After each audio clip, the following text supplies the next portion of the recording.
Okay, so this is Alex. I just want to show you prove everything I'm saying. So here's our first Stripe account. If I go up here and I show you the second one, both of these are inactive, by the way, because no longer involved with these businesses directly. We switched our processors up. But if I were to go down to the gross volume down here, you can see right through here. So yeah, just want to dive into that and show you that before the video. Showing a lot of other videos as well, but yeah, just want to get that clear. So roughly around 2.5 years ago from today, I quit my smma, which was an appointment setting agency for agency owners, and I began my coaching business where we collected directly over $1 million. And today's video, I kind of wanted to explain the reason why I did it, and maybe if you're someone who's currently running an agency or you run some other form of business and are interested in starting coaches, what my experience has been doing the whole thing, and I guess just kind of a full breakdown, full story going into 2025 and the new year. So to explain how this entire thing happened, again, I ran an agency that set appointments for other agencies, and I did anywhere between $10,000 to $20,000 purely on commission. And yes, it varied that much because of the way that my offer worked. And when I got to that point, I essentially realized that a lot of the things I was doing with clients could be systematically repeated, and it didn't actually need my direct involvement to do. Let me give you an example. So big thing that I would actually do for people is I would set up Instagram DM campaigns. So it would consist of me writing the hook message that they'd follow, the Intover pitch that they'd follow, the script, the follow-ups, everything that they'd actually do to send out to clients. And essentially, I realized that, well, outside of the actual process of going in and sending out the messages,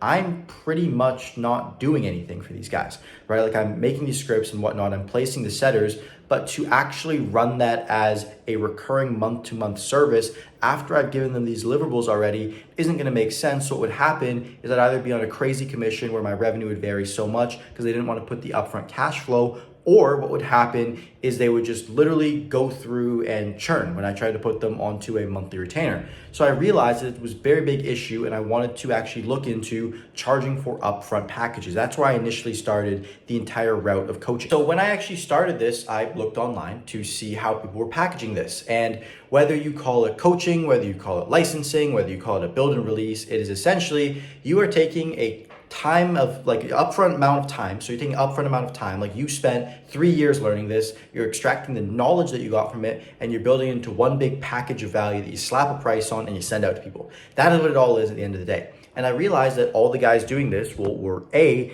making a lot of money. These guys were making a crap ton of money. And B, the second thing that they were also doing is all marketing on organic YouTube. All these guys had nurture content going out. They were going through and they were posting, they were sharing their experiences. And it seemed like publicly, these were the people making the most money, right? Obviously, there's going to be killers in every space that don't use any social media and they just have these super high up clients.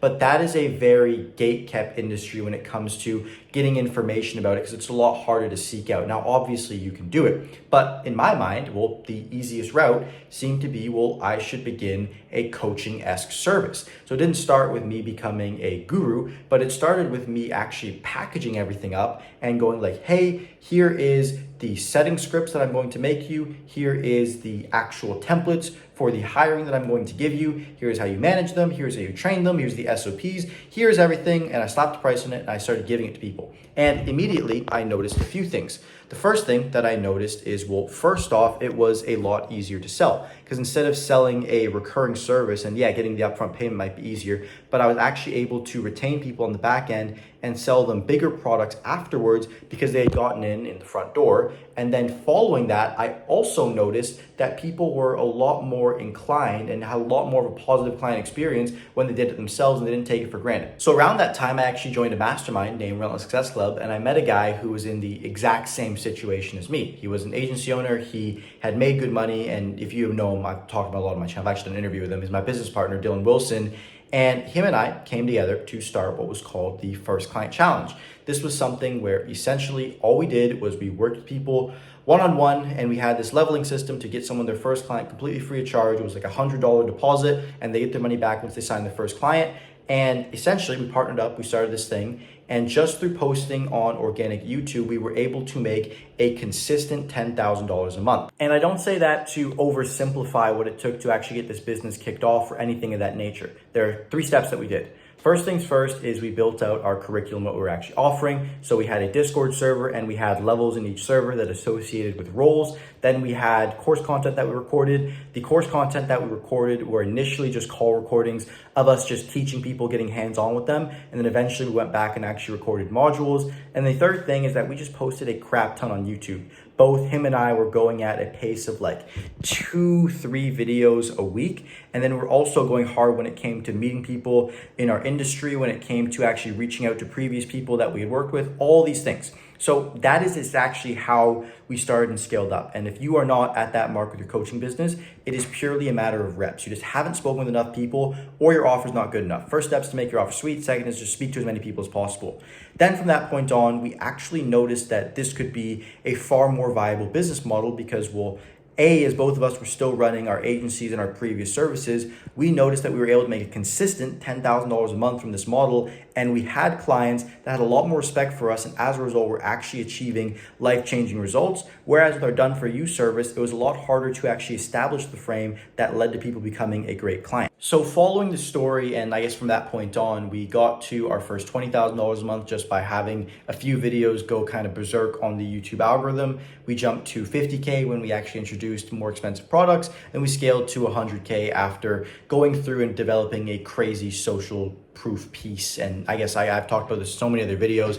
You can see it on my channel. I've already talked about it. I actually have an interview with Dylan, and I also have all those previous videos. You can see us doing it in real time. That is not the moral of this story. What I want to talk about now is the actual reason why I did it. And if you're in a similar situation, I guess what you should think about if you're considering making the jump and it's something you want to do, but maybe you just haven't had the time or information to act on.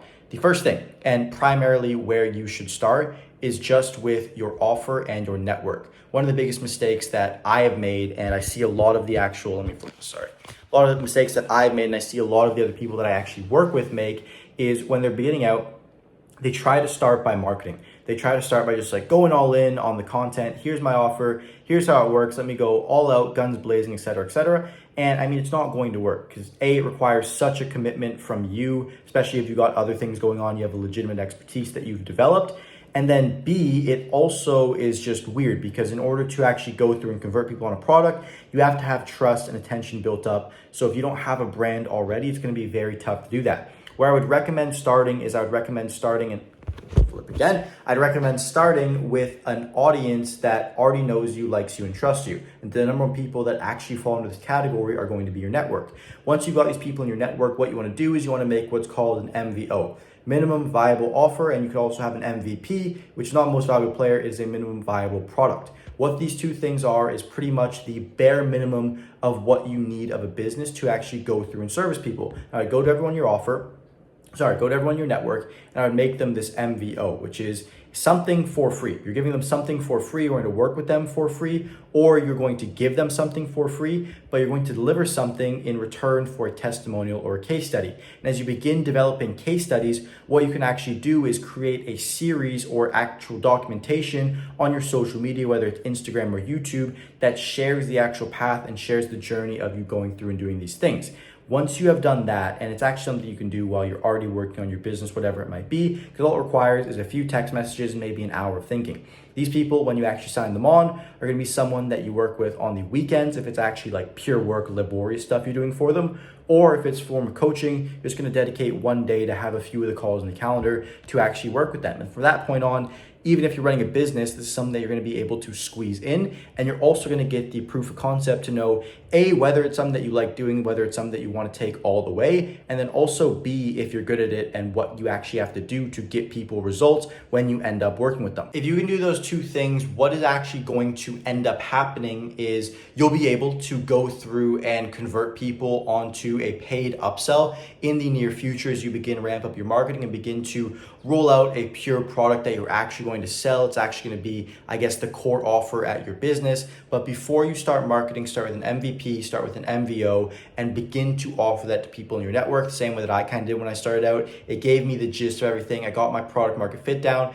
and I knew exactly how I was going to service people, what I wanted my life to look like, and the entire end vision before I actually had to get integrated into the business. So if you're in the same situation, if you're considering starting a coaching business, that is how I do it. And I guess the reason overall overall, why I quit, the moral of the story, why I quit my agency, because I realized that I'm able to get better results and make more money doing something that allows me to actually serve and have a greater impact to more people. And that is, again, only when you do things the right way, only when you have complete legitimacy with your offer. And again, my golden rule is that I will always make my clients more money than they pay me. That's a golden rule. Every single client that I have in my business currently actually abides by that rule. They've all made more money as a result of me than they've actually paid me. And it's something I'm going to continue abiding by for the near future, or sorry, not in the near future, forever. And if I continue doing that, it's always going to be a positive trade-off where I know that people are going to continue working with me. And I also know that they're always going to be satisfied with the service delivery because I've done it in a way where it makes sure that they get results. So I hope that the time you spent on this video was worth the value you got in return, and I will see you tomorrow.